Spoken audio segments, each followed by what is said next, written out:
The ability to visualize anything is greatly aided by examples. Some companies have perfected their brand guidelines.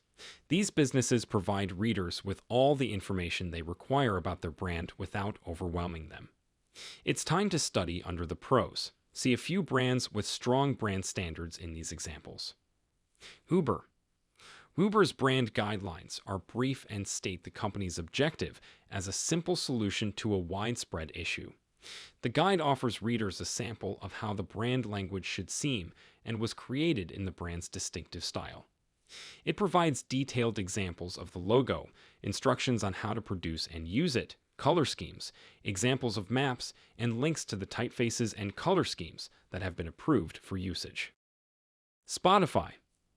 The Spotify brand guide makes the guidelines for the brand's logo and allowed colors very clear. The company has done a fantastic job of specifying the appropriate colors, placements for each color, and sizes for its logo. Additionally, Spotify has provided examples of how not to use its logo, including prohibited aspect ratios, typeface and color combinations, and font combinations. Sweetgreen. A significant brand change has taken place for Sweetgreen. Today, the company's marketing initiatives reveal its core values. Through straightforward and concise language, its brand guidelines have done a remarkable job of expressing its goal, vision, and values. Clear instructions regarding permitted colors, logo usage, and brand voice are provided in the rulebook's single-word brand values and brief, two-paragraph goal.